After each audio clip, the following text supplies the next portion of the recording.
عثمانیہ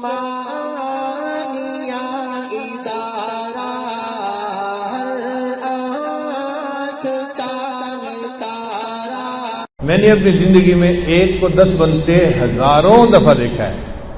یہ صرف بات نہیں ہے، الفاظ نہیں ہے، ہزاروں دفعہ اپنی زندگی میں 1 کو 10 بنتے دیکھا ہے۔ بہت شروع کی بات ہے، جب میں نے مینیجر ہونے کی نوکری چھوڑی تھی اور اپنی زندگی کو دین کے لیے وقف کر دیا تھا۔ اس وقت جو کچھ پیسے تھے بینک میں وہ میں نے مہمانوں کے لیے خرچ کر دیے۔ ایک ایسا بھی دن آیا کہ میری جیب میں صرف 1000 روپے کا نوٹ تھا۔ اس وقت ایک چھوٹا سا مہمان خانہ تھا ہمارے شہر والے گھر کے ساتھ، اس میں جماعت کے لوگ آتے تھے اور وہیں پہ ہم مجلس کرتے تھے۔ نہ مسجد تھی، نہ محل تھا، نہ یہ سارے نقشے تھے۔ تو خیر فجر کی نماز کے بعد ایک ساتھ میرے پاس بیٹھ گئے اور میں نے کچھ ذکر مغارت کی بات شروع کر دی، تو ہم دونوں اشراق کے وقت تک وہیں بیٹھے رہے۔ اتنے میں محلے کا ایک آدمی آیا اور وہ بوڑھا آدمی تھا اور غریب تھا، اس کی بیٹی بیمار تھی۔ میں نے پوچھا آپ کیسے آئے؟ اس نے کہا جی میری بیٹی بیمار ہے، میں نے اسے ہاسپٹل لے کے جانا ہے اور میرے پاس کوئی پیسے نہیں ہیں اور میں آپ کے پاس آیا ہوں کہ آپ میری کچھ امداد کر دیں۔ اب میں نے دل میں سوچا کہ میں 500 روپیہ اس کو دے دیتا ہوں اور 500 روپیہ اپنے گھر کے لیے رکھ لیتا ہوں تاکہ مہمان آئیں گے تو کھانا بنائیں گے۔ اور یہ مجھے پتا تھا کہ یہ آخری 1000 روپے کا نوٹ ہے، اس کے بعد کوئی اور پیسے نہیں ہیں۔ اب میں سوچ میں پڑ گیا کہ میں اس بندے کو 1000 روپیہ دے کے 500 واپس کیسے مانگوں۔ کچھ دیر سوچتا رہا، پھر مجھے دل میں احساس ہوا کہ تیرے جیسا بھی کوئی کم یقین بندہ ہو سکتا ہے کہ 500 روپے کا نوٹ ڈھونڈنے کے لیے سوچ رہا ہے، 1000 کا 1000 دے دو، اللہ تجھے اور دے دے گا۔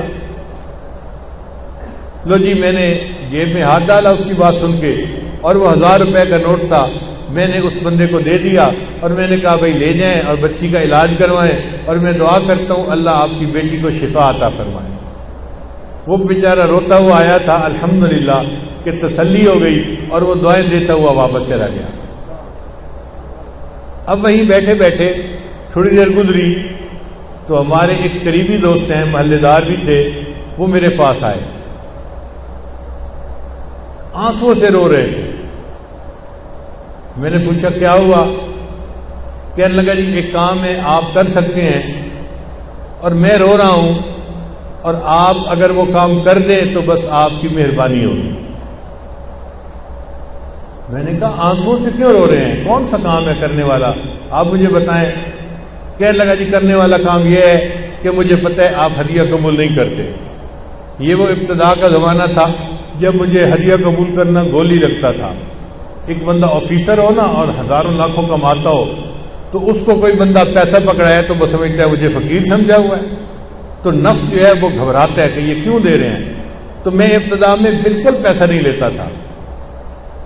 پھر کسی نے حضرت کو میری شکایت لگائی تو حضرت نے پھر مجھے سمجھایا کہ جب بغیر تمہارے اپنے ارادے کے اللہ کسی کو بھیجتا ہے تو وہ من جانب اللہ ہوتا ہے، تم اسے لے لیا کرو۔ تو بہرحال وہ ابتدائی زمانہ تھا تو وہ رونے لگ گیا، کہنے لگا جی میں نے کاروبار شروع کیا تھا اور میں نے نیت یہ کی تھی کہ پہلی ڈیل میں جو مجھے منافع ہوگا میں آپ کو دوں گا، یہاں سے میں ابتدا کروں گا اپنے کاروبار کی۔ اب آج میں وہ ہدیہ لے کے آیا ہوں اور آپ تو ہدیہ قبول نہیں کرتے، اگر آپ اس ہدیہ کو قبول کر لیں میں ساری زندگی آپ کا احسان مند رہوں گا۔ تو میں نے دل میں سوچا کہ ایک بندہ آنکھوں سے رو رہا ہے تو میں اس کا ہدیہ قبول کر لیتا ہوں، اللہ مجھ سے معاف فرما دے۔ چنانچہ میں نے اس سے ہدیہ لے لیا۔ وہ لفافے میں پیسے تھے، میں نے جیب میں ڈال لیے۔ پھر ہم نے اشراق کی نماز پڑھی، مراقبہ کیا اور مہمان چلے گئے۔ میں گھر آیا، گھر میں مجھے اہلیہ نے ناشتہ دیا۔ پھر ناشتے کے بعد انہوں نے پوچھا کہ تھوڑی دیر میں جو گروسری لینے والی عورت ہوتی ہے وہ آ جائے گی اور وہ بازار سے سبزی روزانہ ہمیں لا کے دیتی ہے، تو آپ کچھ پیسے دے دیں اور بتا دیں کہ مہمان کتنے ہیں، میں اتنوں کا کھانا تیار کروا دوں۔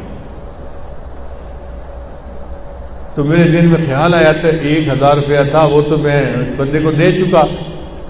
پھر فوراً خیال آیا کہ نہیں وہ فلاں بندے نے مجھے ہدیہ بھی تو دیا تھا. اب جی اس کے کہنے پہ میں نے جیب میں ہاتھ ڈالا اور لفافہ کھولا تو اس کے اندر 10,000 روپے تھے. 1,000 اللہ کے راستے میں دیا اور وہی بیٹھے بیٹھے اللہ نے ایک کو 10 بنا دیا. تو ایک کو 10 بنتے تو میں نے زندگی میں ہزاروں دفعہ دیکھا ہے, سینکڑوں دفعہ کی بات نہیں ہے. اور مجھے پکا یقین ہے کہ یہ کمزور بندے کا معاملہ ہے, ورنہ تو اللہ تعالیٰ ایک کا 10 نہیں, ایک کے 100, ایک کے 700. واللہ یضاعف لمن یشاء بغیر حساب. اللہ جس کو چاہتے ہیں بغیر حساب عطا فرما دیتے ہیں.